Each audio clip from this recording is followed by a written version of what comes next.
So I'm out driving at Barber, just trying to enjoy the end of the season, instruct a few friends, and hang out with my good buddy Andy. That's Andy. So after a few sessions, we decided to try and find the root cause of some steering problems I've been facing for a few years. Unfortunately, we didn't get more than a few laps. Join me as we watch the first hot lap of trying to find the steering issues on track.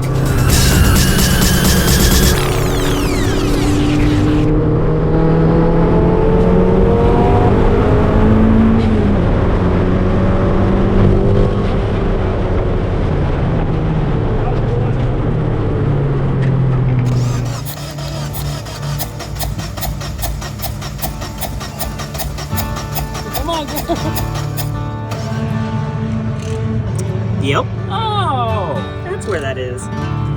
It's a water-cooled engine. Yeah.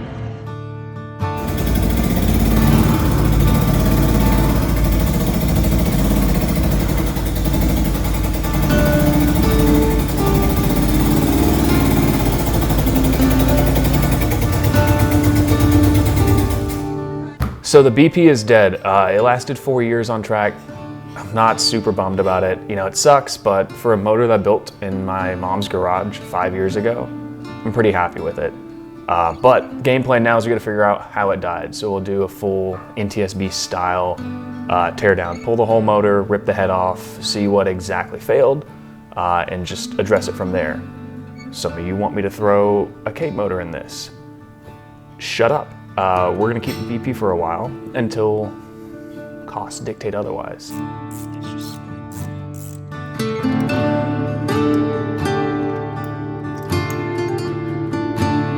Oh God.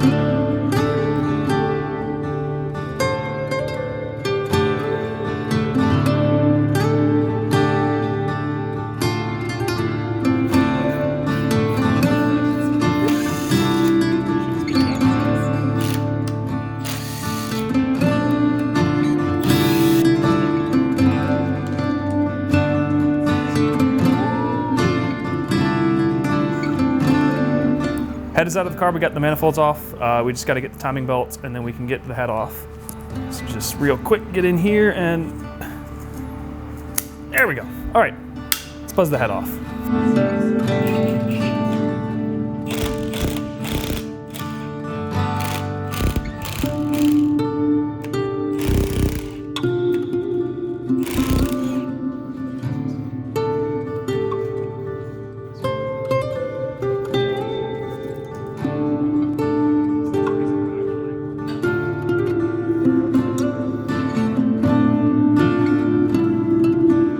So the bottom end of this motor actually turned out pretty good.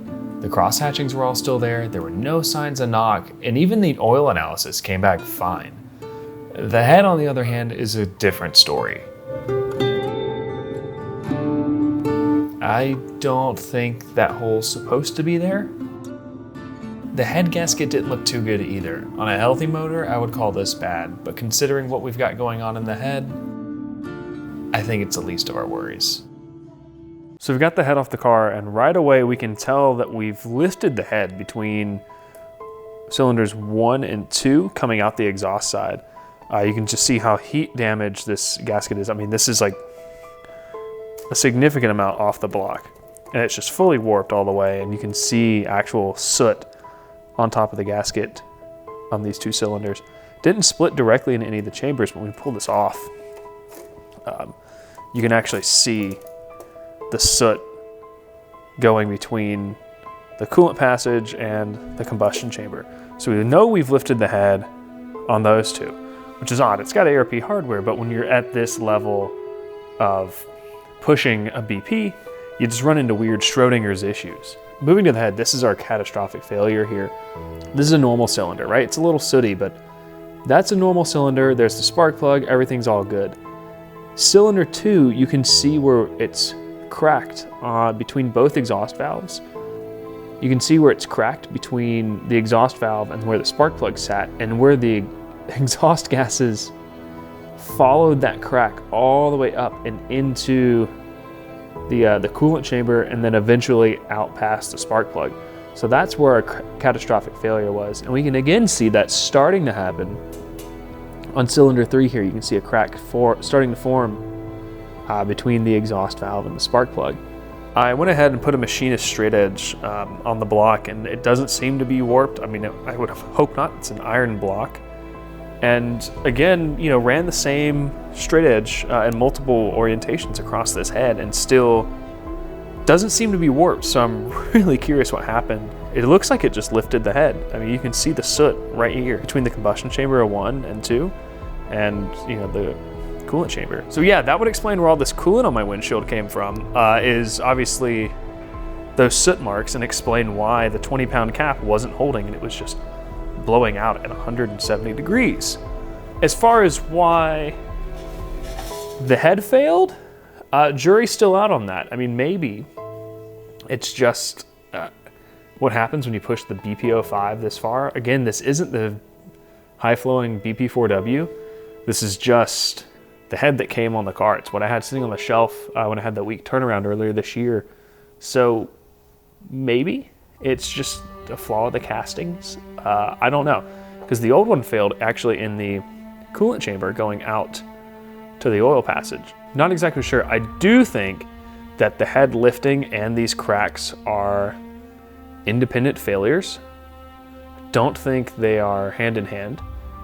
If you look at the design of the BP, there's only 4 head studs per cylinder, which is not a lot when other engines designed for high horsepower out of the factory. They usually have like 6 total around each one. So 4 is on the lower side.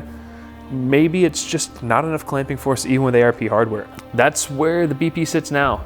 As far as what's next, I really don't know. I really like the BP in this car. It's fun, it's different, but I think I found the limits of what a BP can do multiple times on track. And I kind of would like to spend my track time actually driving instead of just doing this. I mean, pulling a motor in and out and a head in and out of a car is not something I want to spend my time doing. It's something I have to spend my time doing. So as far as what happens next, maybe I put a head on it and just send it, right?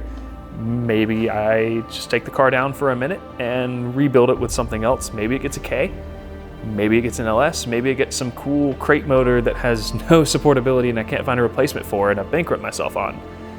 Knowing me, I would put your money on any of the options because I'm truly kind of irresponsible when it comes to building a running driving platform. That's where the BP sits.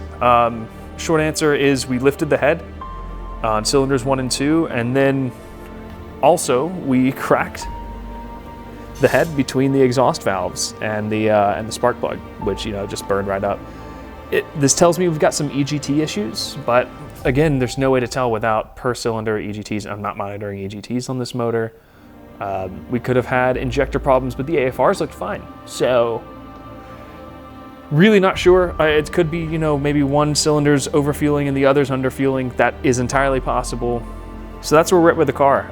We're at an impasse. I don't really know what to do. I got to take some time and think about it. I got to talk to some very smart people and really figure out if we're gonna just take a head, put it on there and ship the car as is, or if the car goes down for a couple months and gets rebuilt. I got a lot of development into this chassis. I've got a lot of development into this power plant, but I'm really not sure. I can't keep doing this anymore. Got a good bottom in here for something else. We'll see. But until that's all we got on the Miata for the foreseeable future. Peace.